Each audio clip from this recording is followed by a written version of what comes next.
ನಮಸ್ಕಾರ. ನಾನು doctor Aishwarya Rao, consultant dermatologist, Aara skin care clinic, MEI layout, Bagalagunte, Bengaluru. Sunscreen awareness ಮಂತಿನ ಸಂದರ್ಭದಲ್ಲಿ ನಾನಿವತ್ತು ನಿಮ್ಮ ಜೊತೆ ಸನ್ಸ್ಕ್ರೀನ್ ಸೇಫ್ಟಿ ಹಾಗೂ ಅದರಲ್ಲಿರುವಂತಹ UV ಫಿಲ್ಟರ್ಸ್ ಬಗ್ಗೆ ಇವತ್ತು ಮಾತಾಡ್ತಿದ್ದೀನಿ. ತುಂಬ ಜನಗೆ ಸನ್ಸ್ಕ್ರೀನ್ ಒಳಗಡೆ ಏನಿರುತ್ತೆ ಅನ್ನುವ ಪ್ರಶ್ನೆ ಇರುತ್ತೆ. ಸೊ ರೀಸೆಂಟ್ ಸ್ಟಡೀಸ್ ಪ್ರಕಾರ ಸನ್ಸ್ಕ್ರೀನ್ಗಳಲ್ಲಿ, ಸ್ಪೆಷಲಿ ಹಳೆ ಸನ್ಸ್ಕ್ರೀನ್ಗಳಲ್ಲಿ ಕನ್ವೆನ್ಷನಲ್ UV ಫಿಲ್ಟರ್ಸ್ ಅಂತ ಇರುತ್ತೆ. ಕನ್ವೆನ್ಷನಲ್ UV ಫಿಲ್ಟರ್ಸ್ ಅಂದರೆ ಏನು?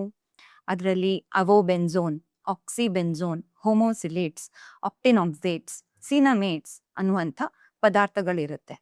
ಸೊ ಸ್ಟಡೀಸ್ ಪ್ರಕಾರ ಈ ಪದಾರ್ಥಗಳು ನಮ್ಮ ಬಾಡಿ ಫ್ಲೂಯಿಡ್ಸಲ್ಲಿ, ಅಂದರೆ ಬ್ಲಡ್ಡಲ್ಲಿ, ಯೂರಿನ್ನಲ್ಲಿ, seminal fluid, amniotic fluid and breast milk ಕೂಡ ಅದರಲ್ಲಿ ಕೂಡ ಕಂಡು ಬಂದಿದೆ.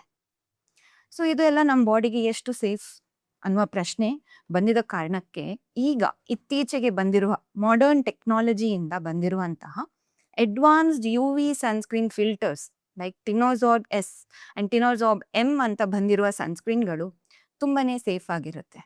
ಇವು ನಮ್ಮ ಸ್ಕಿನ್ನಿಗೆ ಏನು ಹಾರ್ಮ್ ಮಾಡಲ್ಲ ಹಾಗೂ long term and broad spectrum protection ಕೂಡ ಕೊಡುತ್ತೆ. ಅದಕ್ಕೆ ಸನ್ಸ್ಕ್ರೀನ್, ಒಳ್ಳೆ ಸನ್ಸ್ಕ್ರೀನ್ ಅಂದರೆ ಯಾವುದು? ಇದು ಬರೀ ಲಾಂಗ್ ಟರ್ಮ್ ಪ್ರೊಟೆಕ್ಷನ್ ಕೊಡೋದಲ್ಲ, ಸೇಫ್ಟಿ ಕೂಡ ಕೊಡಬೇಕು. ನಮ್ಮ ಭಾರತದ ಕ್ಲೈಮೇಟಿಗೆ, ಅಂದರೆ ಇಲ್ಲಿ ಇಂಟೆನ್ಸ್ ಹೀಟ್ ಇರುತ್ತೆ, ಹ್ಯೂಮಿಡಿಟಿ ಇರುತ್ತೆ, ತುಂಬಾ ಸನ್ ಎಕ್ಸ್ಪೋಜರ್ ಇರುತ್ತೆ. ಸೊ ಇಂಥ ಕ್ಲೈಮೇಟಿಗೆ ಈ broad spectrum and new age ಸನ್ಸ್ಕ್ರೀನ್ಸ್ನ ನಾವು ರೆಕಮೆಂಡ್ ಮಾಡ್ತೀವಿ. ಸನ್ಸ್ಕ್ರೀನ್ ಯಾರೆಲ್ಲ ಹಚ್ಚಬೇಕು? ಸನ್ಸ್ಕ್ರೀನ್ ಎಲ್ಲರೂ ಹಚ್ಚಬೇಕು. ಗಂಡಸರು, ಹೆಂಗಸರು, ಮಕ್ಕಳು ಕೂಡ ಹಚ್ಕೋಬೇಕು. ಸನ್ಸ್ಕ್ರೀನ್ ಎಷ್ಟೆಷ್ಟು ಹಚ್ಚಬೇಕು? ಮುಖಕ್ಕಾದರೆ ನಾವು 2 ಬೆರಳಿನಷ್ಟು ಹಚ್ಚಿ ಅಂತ ಅಂತೀವಿ. ಕತ್ತಿಗಾದರೆ 1 ಬೆರಳಿನಷ್ಟು ಹಚ್ಚಿ ಅಂತ ಅಂತೀವಿ. ಸನ್ಸ್ಕ್ರೀನ್ ಎಷ್ಟು ಬಾರಿ ಹಚ್ಚಬೇಕು? ಈಗ ನೀವು ಒಂದು 4 ಗಂಟೆ ಕಾಲ ಅಷ್ಟು ಹೊರಗೆ ಇರ್ತೀರಾ, ಸನ್ಲೈಟಿಗೆ ಎಕ್ಸ್ಪೋಜರ್ ಆಗ್ತೀರಾ ಅಂದರೆ ಸನ್ಸ್ಕ್ರೀನ್ನ 4 ಗಂಟೆಗೊಮ್ಮೆ ಹಚ್ಕೋಬೇಕು. ಇಲ್ಲ ನಾವು ಮನೆಯಲ್ಲೇ ಇರ್ತೀವಿ, ಜಾಸ್ತಿ ಆಚೆ ಹೋಗಲ್ಲ ಅಂದ್ರೂ ಸನ್ಸ್ಕ್ರೀನ್ ಒಮ್ಮೆ ಆದರೂ ಹಚ್ಕೊಳ್ಳೇಬೇಕು.